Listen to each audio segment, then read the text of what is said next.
अभिशाप मिला था यक्षिणी को? लेखक जगदीश के सवाल का जवाब जगदीश फिर लेखक से पूछता है, बताइए ना सर, क्या अभिशाप मिला था यक्षिणी को?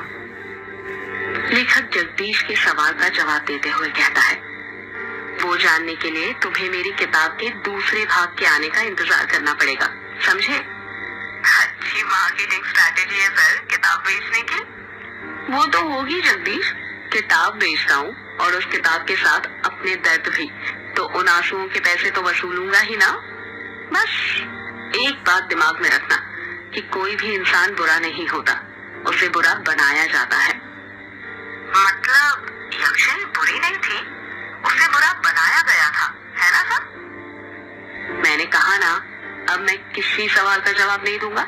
जो जानना है किताब का दूसरा भाग पढ़ के जानना, समझे? बात करते करते लेखक की सिगरेट खत्म होने वाली थी और उसमें बस 1-2 कश ही बचे थे।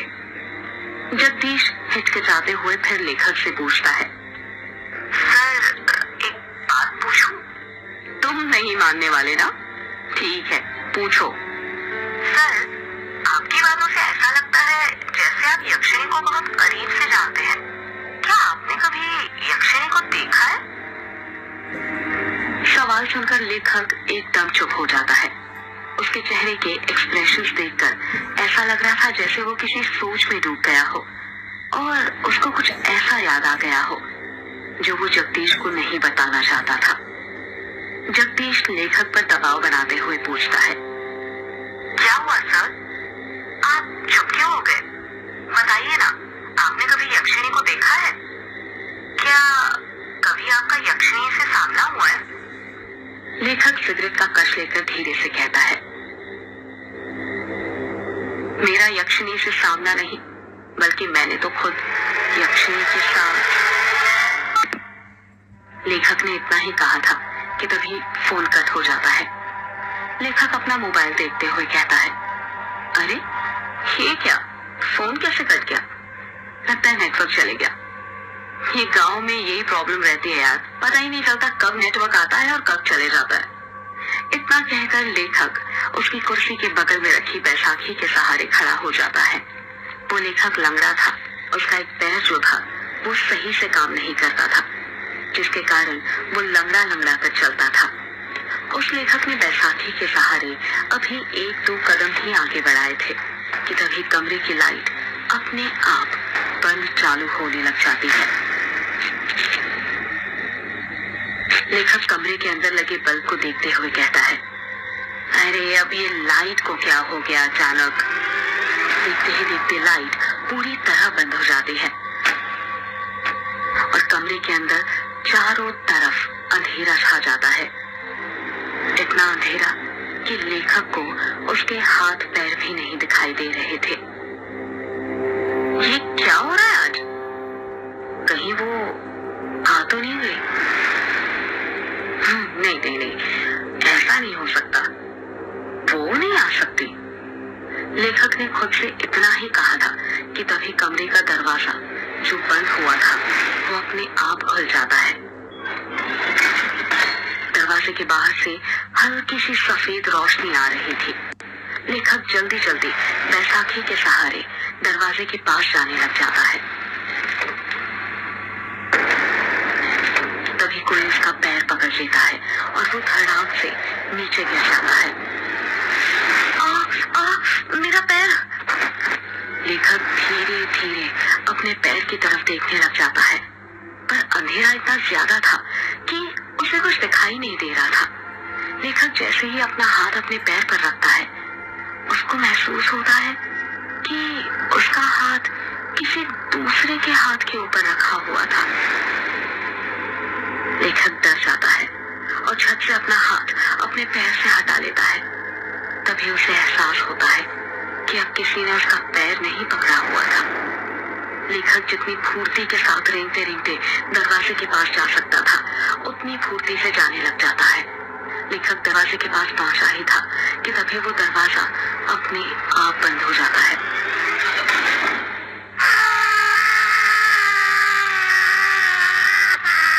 थोड़ी ही देर बाद दरवाजे के बाहर लेखक की दर्द से कहानी की आवाज सुनाई देने लग जाती है। कौन तुम? मैं यक्षिणी, तेरी मौत। कुछ देर तक लेखक और यक्षिणी की बातें चलती है, पर उन दोनों की बातों की आवाज दरवाजे के बाहर नहीं आ रही थी। कुछ देर बाद लेखक की एक जोर से चीख सुनाई देती है।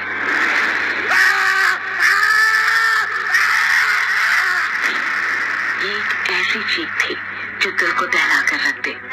अगले ही पल दरवाजे के नीचे से लेखक का खून बहकर दरवाजे के बाहर आने लग जाता है। 13 साल बाद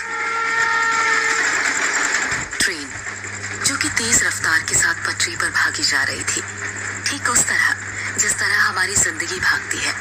फर्क इतना है, ट्रेन स्टेशन आने पर रुकती है, पर हमारी जिंदगी कभी नहीं रुकती जब तक हमारी सांसें न रुक जाए। युग, जिसकी उम्र 26 साल, गोरा रंग, चेक शर्ट, ब्लैक पैंट पहनकर विंडो सीट पर बैठा हुआ था और अपने कानों में हेडफोन डालकर पॉकेट एफएम पर भूतिया कहानी मेघ एक श्राप सुन रहा था। कहानी सुनते हुए ही युग विंडो के बाहर दिख रहे मेघालय के गारो पहाड़ की हसीन वादियों का मजा ले रहा था। वही गारो पहाड़ जिसका नामकरण तिब्बती तथा बर्मी जनजाति गारो पर हुआ था। गारो पहाड़ नीच चट्टान का बना हुआ था।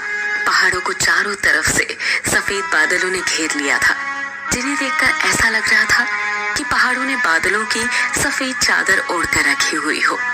उन्हीं बादलों को देखते हुए युग की आंख लग जाती है।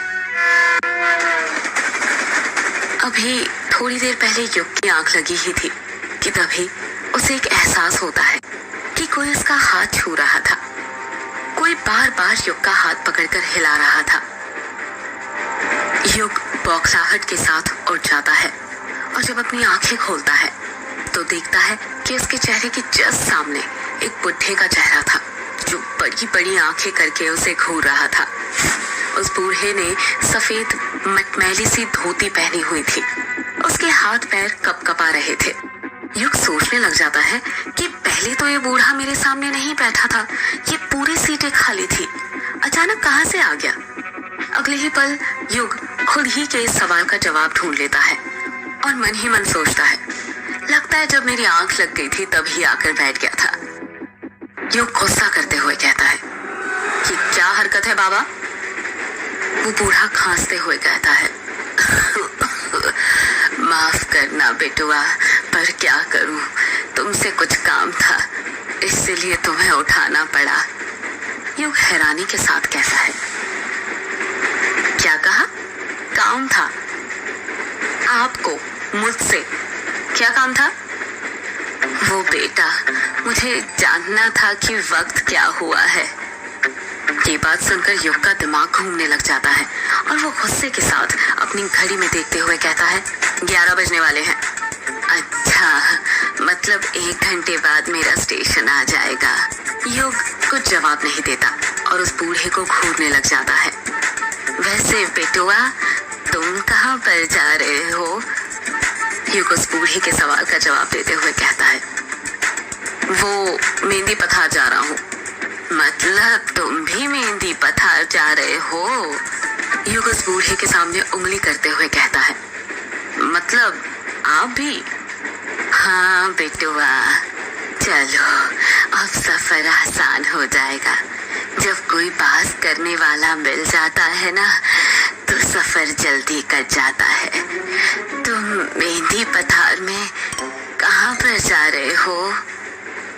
मेहंदी पथार से 5 किलोमीटर दूर है बंगला मुड़ा गांव, वहीं पर जा रहा हूँ। बंगला मुड़ा में तुम्हारे रिश्तेदार रहते हैं क्या? नहीं, बंगला मुड़ा गांव में तो नहीं, पर रोंग कामुचा गांव में रहते हैं। अरे ये क्या बात हुई बेटा, जब तुम्हारे रिश्तेदार रोंग कामुचा गांव में रहते हैं तो फिर तुम बंगला मुड़ा गांव क्यों जा रहे हो? इस सवाल को सुनकर युग खामोश हो जाता है। ऐसा लग रहा था जैसे उस बूढ़े ने युग की दुखती नब्ज पर हाथ रख दिया था। कुछ ऐसा पूछ लिया हो जिसका जवाब वो शायद अपने आप को भी नहीं देना चाहता था। बूढ़ा अपनी बात को आगे जारी रखते हुए कहता है, चलो नहीं बताना है तो मत बताओ। बंगला मुड़ा में कहाँ पर रुकने वाले हो बेटा?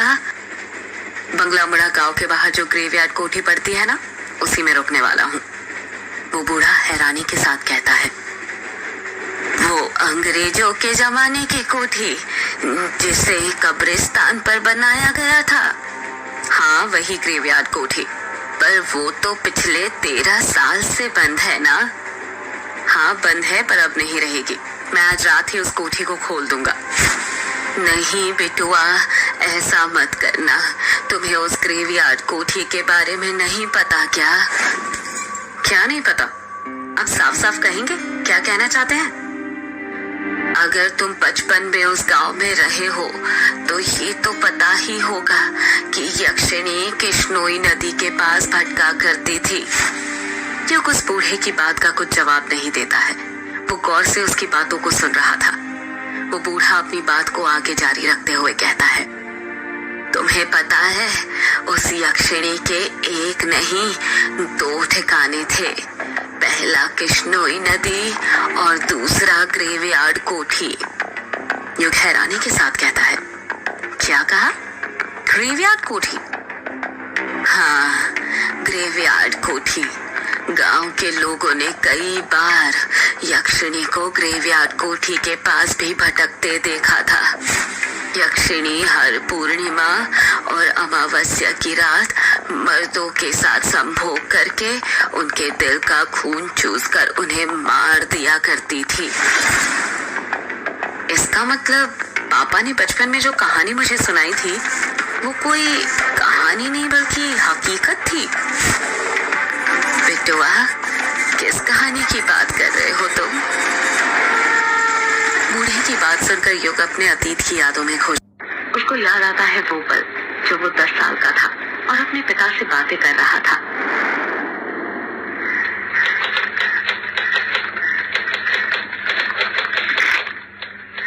पापा पापा, क्या कर रहे हो आप? युग ने प्यार से पूछा। कुछ नहीं बेटा, कहानी लिख रहा हूँ। युग के पिता ने टाइपराइटर पर कहानी टाइप करते हुए कहा। क्या कहा पापा? कहानी? कौन सी कहानी लिख रहे हैं आप? यक्षिणी की कहानी बेटा। पापा, मुझे भी यक्षिणी की कहानी सुनाइए ना। नहीं बेटा, तुम अभी बहुत छोटे हो, तुम डर जाओगे। जब बड़े हो जाओगे तब सुनना, ठीक है? युग उदास हो जाता है और मुंह बनाते हुए कहता है, प्लीज पापा सुनाइए ना, मैं नहीं डरूंगा, प्रॉमिस। और आप ही कहते हैं ना कि अब तो मैं बड़ा हो गया हूँ और बच्चे डरते नहीं हैं बल्कि डराते हैं।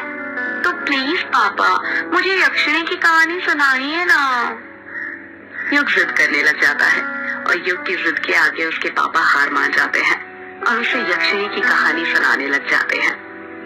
कहते हैं ये जो अपनी कृष्णोई नदी है ना, बहुत सालों से वहां पर यक्षिणी डायन रहा करती थी।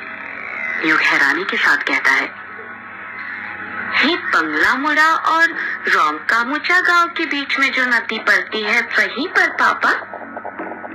हाँ बेटा, वहीं पर। ये जो यक्षिणी होती है ना, ये जंगलों में या पानी वाली जगहों के पास पाई जाती है। हर पूर्णिमा और अमावस्या के दिन आने जाने वाले मुसाफिरों को जो रात में नदी पार किया करते थे, उन्हें ये लुभाती थी और अपने रूप जाल में फंसाकर अपना शिकार बनाया करती थी। कहते हैं यक्षिणी को कमल और चमेली के फूल बहुत पसंद होते हैं। वो हमेशा उसे अपने पास रखा करती थी। जिन पुरुषों को यक्षिणी अपना शिकार बनाती थी, उन्हें वो सबसे पहले कुछ खाने को दिया करती थी। खाने का? पर क्यों पापा? वो इसलिए बेटा क्योंकि वो उस खाने में ऐसा मंत्र फूंकती थी कि जो भी पुरुष उसे खाता था वो उसके वश में हो जाता था। ऐसे ही एक बार यक्षिणी ने एक पुरुष को अपना शिकार बना लिया और उसे अपने वश में करने के बाद उसके साथ संभोग करने लग। युग बीच में ही बोल पड़ता है, ये संभोग क्या होता है पापा? युग का सवाल सुनकर युग के पिता चुप हो जाते हैं। और वो बात को घुमाते हुए कहते हैं, ये आपके मतलब की चीज नहीं है बेटा, आप अभी छोटे हो ना, जब आप बड़े हो जाओगे तब हम इसका मतलब आपको बताएंगे, अभी आप कहानी पर ध्यान दो। ठीक है पापा, फिर आगे क्या हुआ? संभोग करने के बाद यक्षिणी अपने असली रूप में आ जाती थी। यक्षिणी का असली रूप बेहद डरावना होता है, इतना डरावना कि जिसे देखकर किसी भी दिल की धड़कनें थम जाए। अपने असली रूप में आने के बाद यक्षिणी अपने शिकार के दिल का खून चूस लेती थी। पर वो ऐसा क्यों करती थी पापा? क्या वो बुरी औरत थी? नहीं बेटा, यक्षिणी बुरी औरत नहीं थी, बल्कि वो तो बहुत अच्छी औरत थी, दूसरे लोक से आई हुई एक अप्सरा की तरह। तो फिर पापा वो आदमियों के साथ वो क्या बोला था आपने? हाँ याद आया, संभोग करके क्यों मार देती थी? युग के पिता कुछ याद करते हुए कहते हैं, अभिशाप के कारण बेटा। कैसा अभिशाप पापा? बेटा, वो अभिशाप ये था कि युग के पिता ने इतना कहा ही था कि बाहर के कमरे से युग की माँ की आवाज सुनाई देती है, युग बेटा, ओ युग बेटा, चलो आओ, खाना खा लो, खाना बन गया है। युग अपनी माँ को मना करते हुए कहता है, नहीं माँ, मुझे अभी खाना नहीं खाना है, मैं पापा से कहानी सुन रहा हूँ। क्या कहा? कहानी सुन रहे हो? तुम्हारे पापा को कहानी लिखने और सुनाने के सिवा और कुछ आता भी है? जब देखो दिन भर कहानी लिखते रहते हैं, खुद तो बिगड़े हुए हैं ही, तुम्हें भी बिगाड़ने पर तुले हुए हैं। चलो जल्दी आओ खाना खाने, मैंने खाने की थाली बना ली है तुम्हारे लिए। नहीं माँ, मैं नहीं आ रहा, कहानी खत्म होने के बाद ही आऊंगा। क्या कहा? नहीं आ रहे? लगता है मुझे ही आना पड़ेगा, रुको अभी बेलन लेकर आती हूँ, तभी तुम मानोगे। पायल की बजने की आवाज सुनाई देने लग जाती है। ऐसा लग रहा था जैसे युग की माँ युग के कमरे की तरफ आ रही हो। कुछ ही देर में युग की माँ हाथों में बेलन लेकर उस कमरे में आ जाती है। युग को उसकी माँ का चेहरा दिखाई नहीं दे रहा था, क्योंकि उसकी बचपन की यादों में उसकी माँ का चेहरा मिट चुका था। उसे नहीं पता था कि उसकी माँ कैसी दिखती थी। उसको उसकी माँ की बातें तो सारी याद थी, पर उनका चेहरा नहीं। युग की माँ उसका कान पकड़ते हुए कहती है, तो क्या कह रहे थे बेटा तुम? कि तुम्हें खाना नहीं खाना? जरा एक और बार बोलना। युग चीखते हुए कहता है, अरे माँ, कान छोड़िए, दर्द हो रहा है माँ, कान छोड़िए, कान तो छोड़िए आप।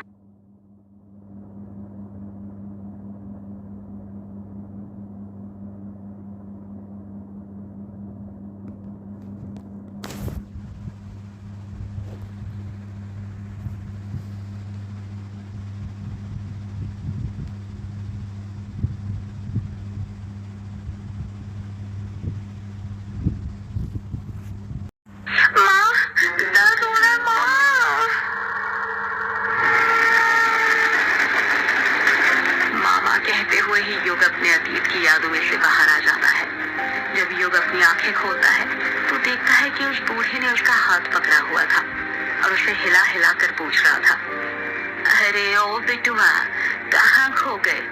ठीक तो हो तुम? और ये माँ माँ क्यों बोल रहे हो? अरे बिटुआ। युग बूढ़े की बात का जवाब देते हुए कहता है, कुछ नहीं बाबा, ठीक हूँ मैं तो डर ही गया था। युग बूढ़े की आंखों में देखते हुए कहता है, बाबा एक बात पूछनी थी आपसे, क्या वो यक्षिणी अभी भी मर्दों को अपना शिकार बनाया करती है?